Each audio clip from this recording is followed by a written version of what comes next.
Brought to you by MuleSoft. With its API-led approach to connecting the world's apps, data, and Internet of Things, MuleSoft's AnyPoint platform has helped enterprises around the globe revolutionize their businesses. What can MuleSoft do for you? To find out, visit mulesoft.com. Hi, I'm David Berlin, Editor-in-Chief of ProgrammableWeb, and this is a special video version of ProgrammableWeb's Developers Rock podcast. Now, ProgrammableWeb is all about just that, the programmable web. We write a lot about application programming interfaces. We write a lot about mobile app development, web app development. So you're probably wondering why I'm standing here in the ProgrammableWeb studio surrounded by some consumer electronics. These are all manufactured by Sony, and what we have over here is a Sony Bluetooth speaker. We have a Sony soundbar, and we also have the subwoofer that matches it. Well, more on that in 1 second. By now, you've probably heard about the Internet of Things. Now, the Internet of Things is all about devices that can connect to the Internet and perform in some other function because they're now able to communicate. Maybe they can communicate with other things, maybe they communicate with a central service or server, but in some way they are connectable to the Internet. So that's why they call it the Internet of Things. Over the years, we've spotted a lot of different models when it comes to how these things connect to the Internet. Invariably, some form of API is involved. For example, I always say there's no such thing as a thing on the Internet of Things without an API. Now, in many cases, those APIs are proprietary. In other words, they're not intended for developers to access them. And that means that there's a proprietary communication mechanisms that work between the device and whatever it's talking to, whether that's a service or a central server of some sort. Now, in other cases, and this is what we're seeing more and more these days, those devices are in some way accessible via a web API. Now, web API is basically an application programming interface that uses web technology to communicate. You can look at ProgrammableWeb's what are APIs and how do they work to find out more about exactly how APIs work. But in general, when we talk about the Internet of Things and we're talking about things that can connect over a web API, we're referring to the same sort of APIs that we always write about on ProgrammableWeb. However, the way these things communicate over the web is often very different. The architectural approach changes from one thing to the next, from one manufacturer to the next. For example, sometimes the thing doesn't communicate directly to the service. Sometimes there's an intermediary in between. We call that a gateway or a proxy. A good example of that might be a lawn sprinkler control that works over a protocol called Zigbee. Somewhere in the house there's going to be what's called a Zigbee gateway, and anything that's compliant with the Zigbee protocol, like the lawn sprinkler control, communicates to that gateway. And then that gateway will sometimes be the proxy for the web API. In other words, if developers want to access the sprinkler control, they do it by communicating with that central gateway. Another model we often see is where the device communicates with some service up in the cloud, and then the API is also up there in the cloud. What we mean by that is that, let's say it's a smartwatch, like a Fitbit or something like that. That Fitbit may communicate through your smartphone and directly up to the cloud and send all its information up there, and the API for developers to access in order to get at the data that your Fitbit generates is actually up in the cloud. It's not even near the device. It's not even on a gateway. Now, that model also, like I said, involves a smartphone in the middle. So sometimes there's another intermediary that's routing information. So maybe the Fitbit itself is communicating with the smartphone over Bluetooth, but the communication protocol, how they understand each other, is also proprietary, not intended for developer access. What's ultimately intended for developer access is up in the cloud, or maybe it's in some APIs that are on the smartphone itself. What I'm getting at is there are all sorts of different models. The one we almost never ever see is where the device itself is accessible directly through a web API. Now, why is that? Well, if you take a device like a speaker, like the Sony speaker here, a lot of times in order to provide direct web API access, you need a whole bunch of other technology on this device. It needs to be powered up all the time so the developer can always get to it. That's different. Like if a Fitbit is forwarding its data to the cloud and the cloud is always up and running, then it's on 7/24, 365 days a year. But if the web API is running directly on the device, you have to make sure it's always fully powered up. Maybe battery power isn't such a good idea in that case. Another reason that it's hard to put the web APIs on this device is that means that this device has to become a web server. Now, it doesn't have to be a big giant web server of the type that like Amazon uses to serve its website, but you still need a web server to provide a web API. So there has to be a web server in here. Then there has to be additional software that runs on that web server in order to provide the API and access to all of the different functions that might be in a speaker like that. We just never really see all of that technology packed onto the devices. Well, that's been a little bit different when it comes to Sony. A couple of years ago, we spotted that they were putting out digital cameras that had all that technology packed onto them in a way that web developers could actually access the web APIs on the camera and control all of the different things that you could control if you were just holding the camera there, like the aperture setting or the shutter speed, the focus. It was really quite amazing to see all of that technology packed on to a little camera. Well, just a couple weeks ago, we noticed that Sony announced some products that had that same technology built into these devices right here. And that's why we're here today, because we want to talk a little bit about what they've done. They are sort of leading the way when it comes to making their devices true nodes on the internet in a way that developers can talk directly to them over their web APIs. That's very rare in the realm of the Internet of Things, to have web APIs directly on the devices. So this one also has a web server on it and a web API.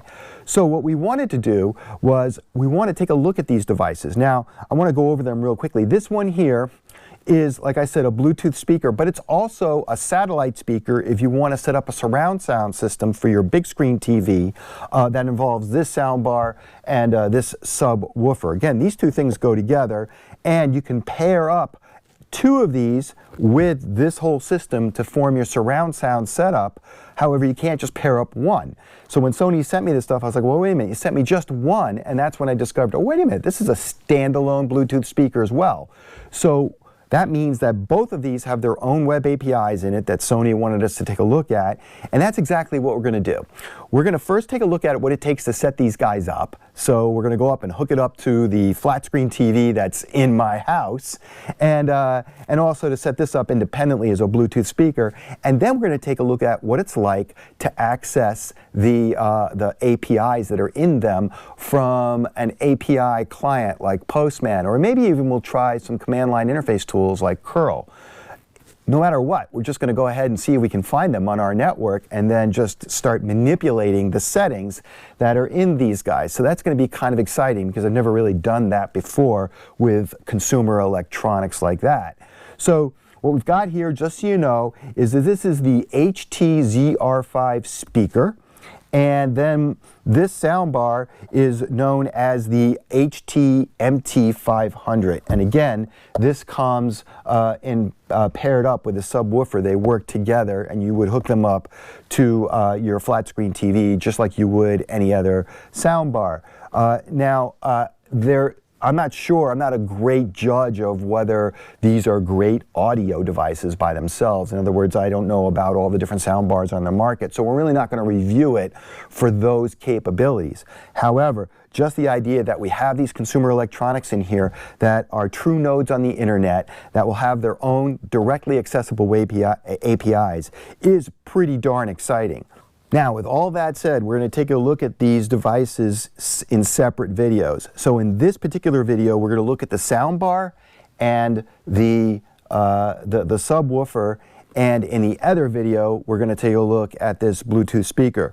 So let's head upstairs to my flat screen and let's see what it takes to set these guys up and what it takes to get talking to them over their web APIs.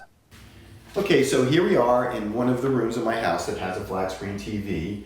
We've got C-SPAN on the screen because it's not really copyrighted content.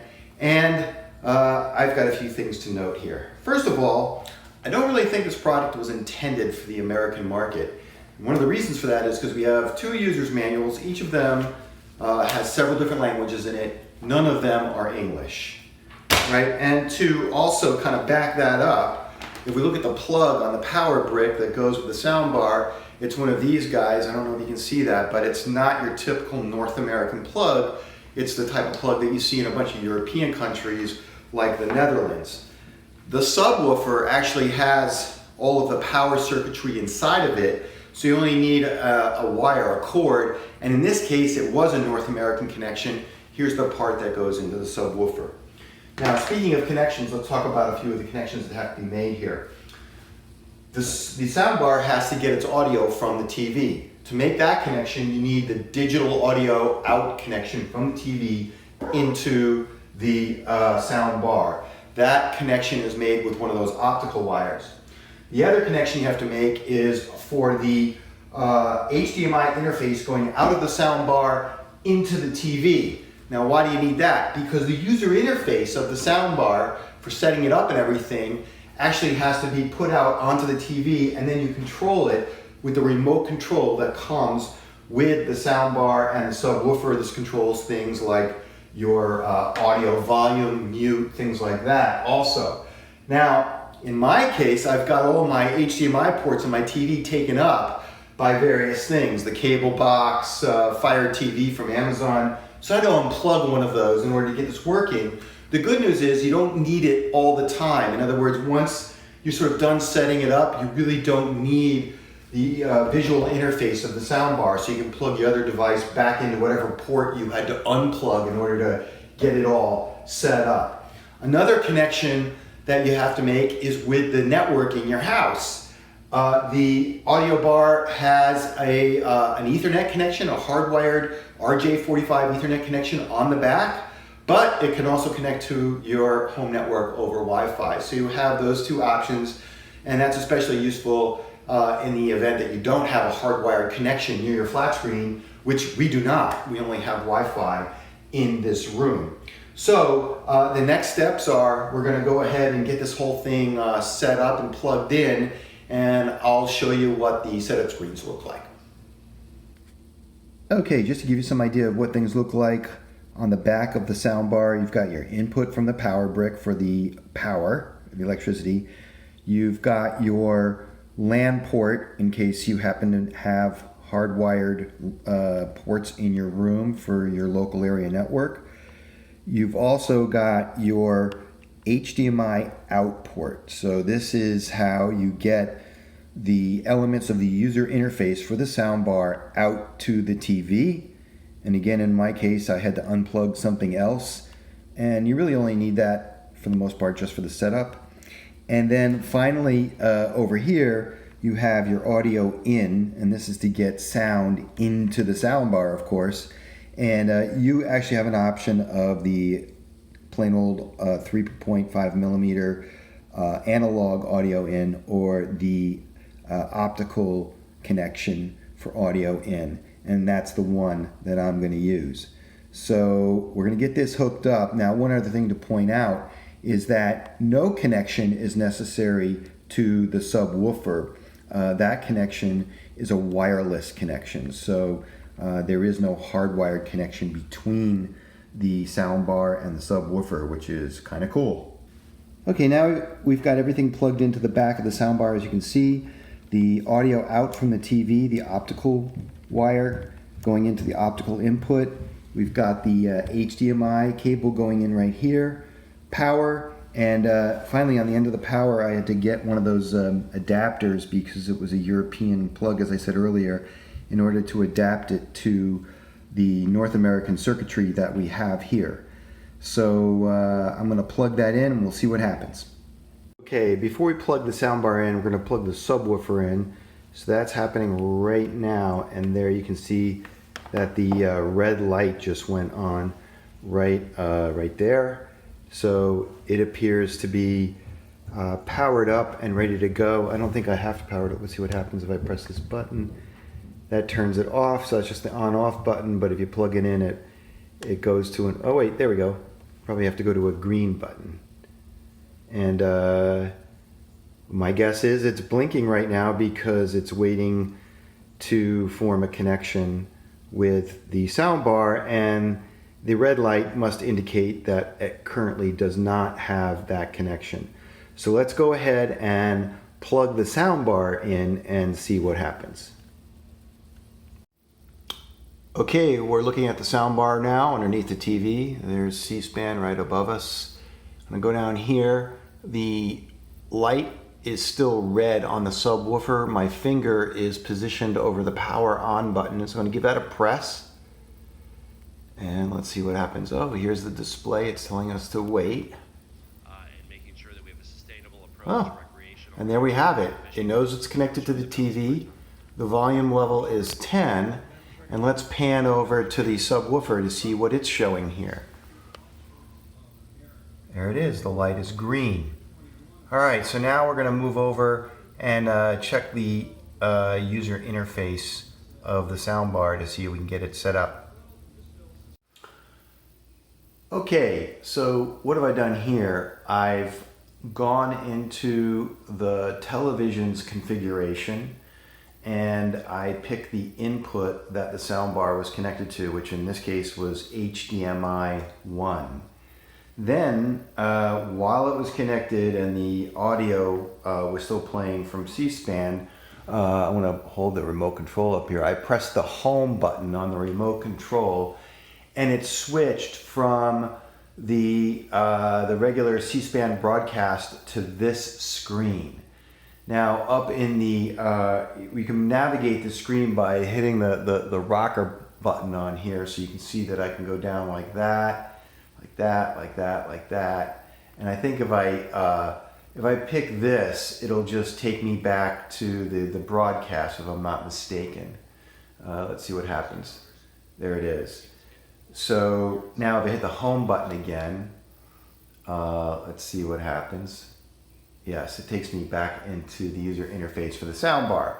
So now what I want to do is I want to make sure I've got everything set up. So what I will do is I'll go here to the setup screen, and that will set up in the top right hand corner, and click setup, and here are all my options.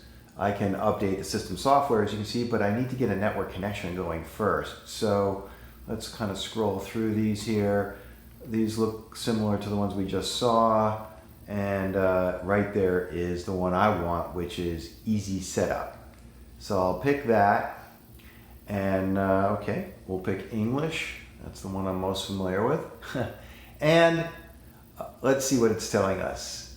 So this is a power up option when it's on, which means it'll power up more quickly. It'll increase the consumption of power. We'll leave that on for now.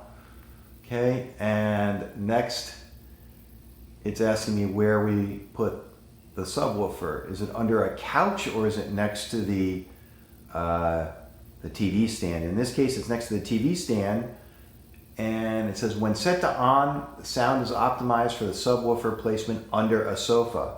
So we will not set it to on because it's not under the sofa, it's next to the TV stand. So we'll leave it at that. Okay, on this next screen are the network settings. This would be to probably connect it to my Wi-Fi network. So I'll click Easy Network Settings, and oh, okay, so I get to pick whether it's going to be a wired setup or a wireless setup. In my case, as I said earlier, this will be a wireless setup. So the next screen will undoubtedly be the configuration options for my Wi-Fi network, which includes inputting the SSID or picking it from a list, and then also the WPA2 password for the network. So I'm not going to do that for security reasons. I'm not going to do that on the video. I'll be right back when I am done going through that part of the setup.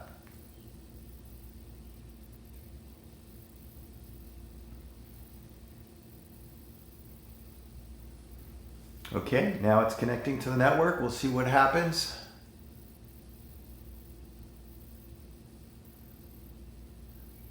The progress bar on the top right seems to indicate that we're almost all the way through the setup process. I apologize for the reflection. You can also see my tripod there in that reflection.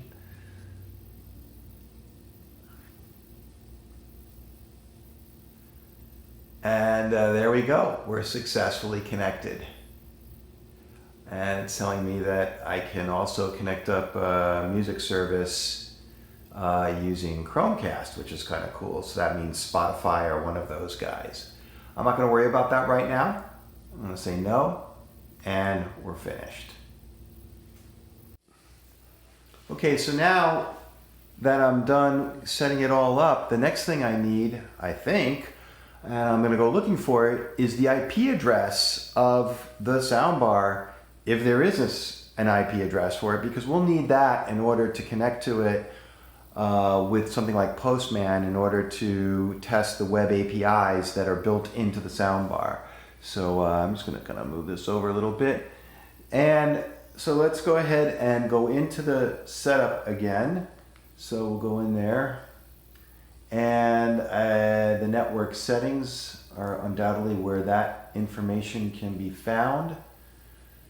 Let's see, the internet settings, network connection, check detailed network information.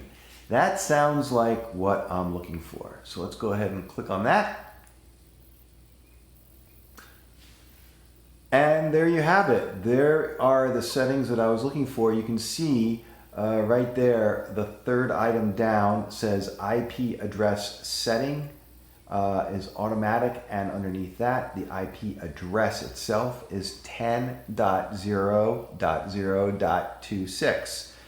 That's the address on the local area network in my house. So at this point, I believe I have all the information I need in order to physically access the web API. I'm still not exactly certain what the details of the web API are in order to actually start manipulating things. So now we have to figure that out. And for that, instead of consulting the manual, which has limited information, I am going to go to a YouTube video that I found that helps me to understand, and everybody else for that matter, how to work with the web API that's built into the Sony soundbar. So let's go to that. Okay, so the next step, which I suggest anybody go through, even if you don't have the soundbar, just to kind of see how Sony has put together the developer experience, is to go to YouTube and search YouTube on Sony Soundbar API. That will lead you to this video called Getting Started Tutorial for Audio Control API for AV Receiver Soundbar, published by Sony Dev World. And it basically walks you through the process of discovering the IP address first. Now, I've already done that. The way they do it is through an app that you can download to your smartphone, either Android or iOS, and then you can discover the IP address through the phone, because the phone can communicate wirelessly with the soundbar. However, you really don't need to do that to get the IP address. However, that application has some other cool features on it for controlling the soundbar, for example, for hooking up Spotify and other services to broadcast through the soundbar or your speaker. So the next thing that happens is you Step 3. press this. Add the code in Postman. Select Post in the drop-down menu. Add your IP address and the port number 10000. So as you can see, what it's telling you to do is you put your IP address in. You pick Post, first of all, as the means of communicating with the web API in the soundbar. It's not necessarily a GET, but I think this is just an example that they're going through. Then you put your IP address in, but then you have to specify a port number. And so you put the colon here, and then you put port number 10000 or 10,000. So in the case of my network and my soundbar that I'm testing here, I would type in http://10.0.0.26:10,000. So let's go over to Postman, and let's go ahead and start getting that ready.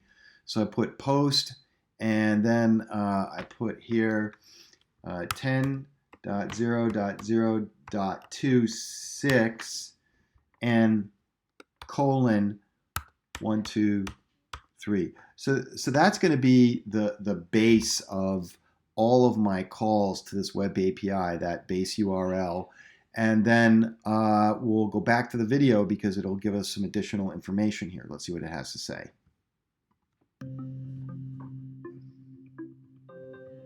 Step 4.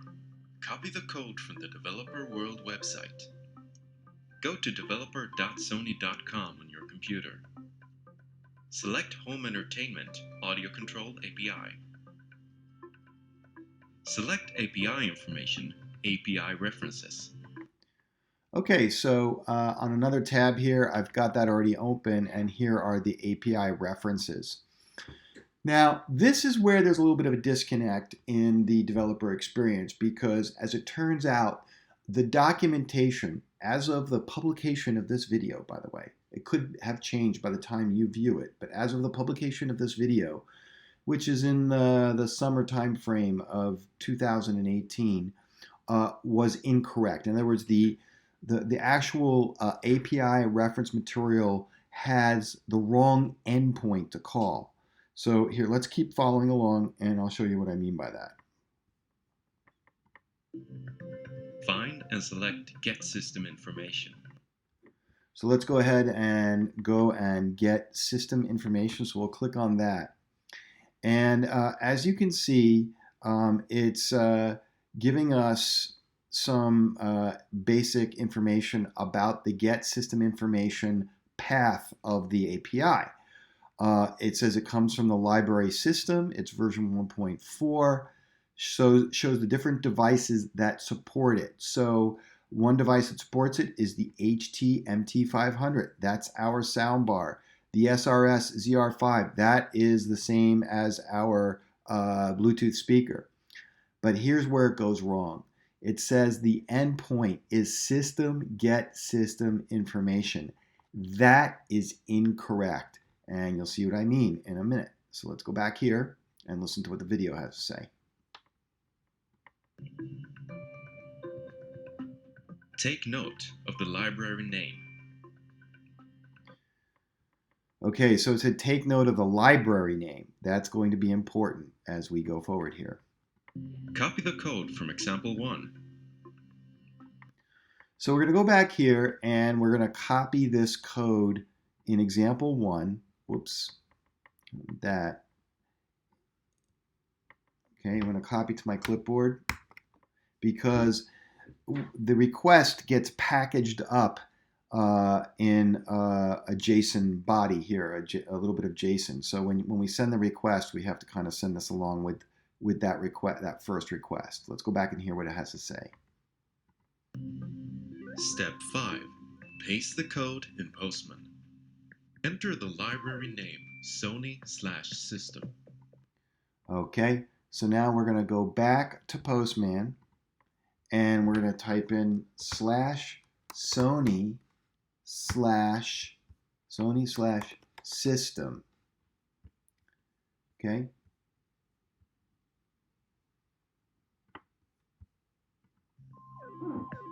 Click Body and select Raw. All right, we'll go back to Postman. We'll click Body and select Raw. Okay. Click Text and select JSON. Okay, so we'll go back to Postman, click Text, and click JSON. And I believe this is the point at which we will input the JSON. Paste the code from example 1 in the text box. Okay, so let's go ahead and go back to Postman and paste the code in there. Okay, now the code is pasted in there. Let's go and see what it says to tell us to do next. Click Send. You can reformat the code using the... All right, so now let's go back here and click Send. And here you go. It is coming back and it is giving us some basic information about this system information about our soundbar. So now we have accessed the soundbar and retrieved some information. So this is pretty exciting. We're literally communicating directly with the web API on the system. Now, what we really want to be able to do is we want to go back and we say, well, what other things can we do, right? We can go through all of this, and you can see that we have lots of different, just going down the right side here, let's see if we can kind of scroll it. We can't even scroll it. So again, the user experience is just kind of, but let's go ahead and scroll through these. There we go. We can, if we scroll the right side, it'll suddenly pick it up. But we could do something like set audio volume.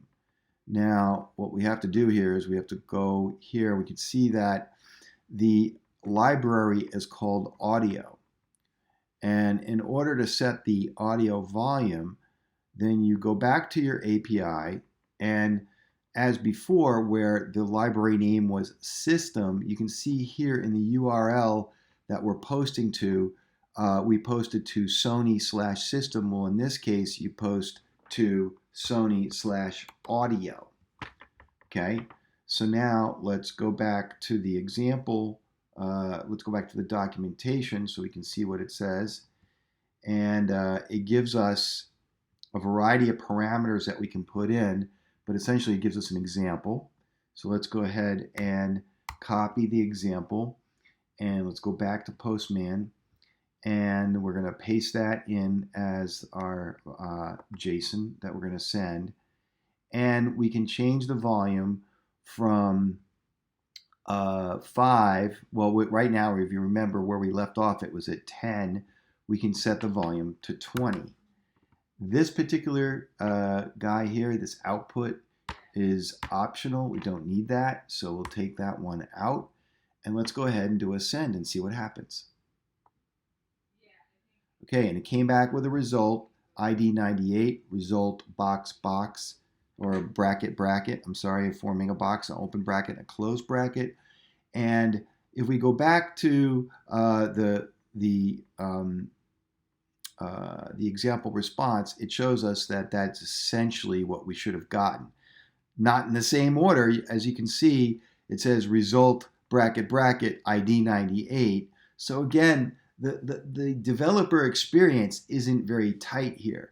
A couple problems. One is you have to learn to pick up the name of the library, and you have to go back into Postman and enter that in after the word Sony in the path, as opposed to what the documentation says, which is that the endpoint is at audio, set audio volume. That's just not the case. So what we need to do is we need to focus the camera on the front of the soundbar to see if when we change the audio volume level, does it through the API, does it actually change the audio volume level on the soundbar? So let's give that a shot. I'm going to go back to Postman, and I'm going to change the audio volume level from 20 to 30. Let's see what happens.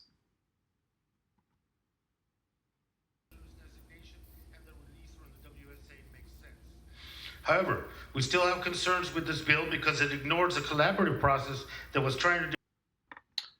So there you see, when I remotely send a command from Postman to the soundbar, it does in fact just change the volume, which is extraordinary. I love that. Love seeing how these consumer electronics have web APIs directly on them.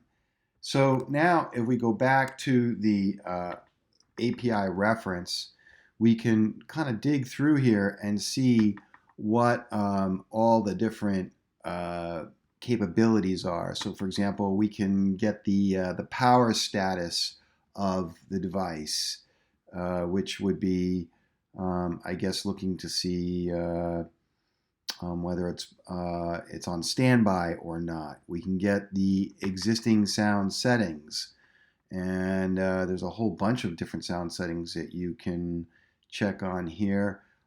This probably would tell us whether or not we're using the analog or the optical setting right now. Get system information, which you saw, get volume information. So we can probably just query the device to find out whether what the volume level currently is. And it looks like it's still going to be a post. In fact, we can give that a try, right? We can, this is for zones, so we don't really have zones right now. But you just get the idea that there are a lot of different methods that you can access through this API. You can set the audio to mute. You can, the broadcast station probably has something to do with when you're using a music service. It seems like it's a fairly robust API. I would encourage you to go to the developer.sony.com website to explore it, to see if that might be something that interests you, and therefore maybe you see an application for the soundbar. So, you know, that's the big question now. The million-dollar question is, why have a web API on this particular soundbar? And that really comes down to the imagination of you, the developer, right? It's up to you to decide what it is that you might do now that you have direct web access. Maybe you will combine it with other APIs to other things in the house to achieve some effect. For example, it's a movie's about to start, and with one click somewhere in an application that you build, it automatically dims all the lights, turns up the volume, makes some adjustments to the audio, that sort of thing. Who knows? I mean, I can't think of all the applications, but as you can imagine, there certainly might be a whole bunch of them. So that's it. Now you've seen how we can use something like Postman to dive directly into the web API that's on the soundbar. We'll cut it off here in terms of the demonstration. I could use a command line interface like curl to do the same thing, but I'm not going to bother to do it because for those of you who understand how APIs work, it really doesn't matter. You could do it from just about anything that's capable of generating a web-based request, you know, a CRUD request, if you will, get, post, that kind of stuff, to a web server like the one that's running in the soundbar. Well, there you have it. We've now covered the Sony soundbar and the subwoofer for their ability to be accessed over WebPI. Not entirely a perfect execution, but clearly there's room for improvement, and those improvements are coming. But in general, I'm very impressed with how they've done it. They've actually made it web accessible. We were able to play around with the different controls on these devices.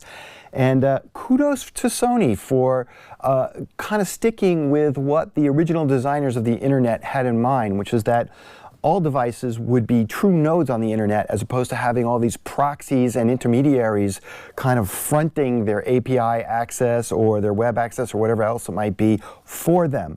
Everything should really be a true node on the internet. That's loyal to the design that the original builders of the internet came up with, and I'm really impressed with what Sony's doing, and hopefully we'll see more consumer electronics come out that have the same sort of APIs in them that these devices have. So I hope you enjoyed this video about Sony's consumer electronics. Again, I'm David Berlin, Editor-in-Chief of ProgrammableWeb. For more videos just like this one, be sure to come back to ProgrammableWeb's YouTube channel. Just search ProgrammableWeb on YouTube, or go to youtube.com/ProgrammableWeb, or go to ProgrammableWeb.com itself, because we also publish these videos up there and embed them in our articles. So thanks very much for joining us. Leave some feedback, let us know how we're doing, and we'll see you at the next video or podcast.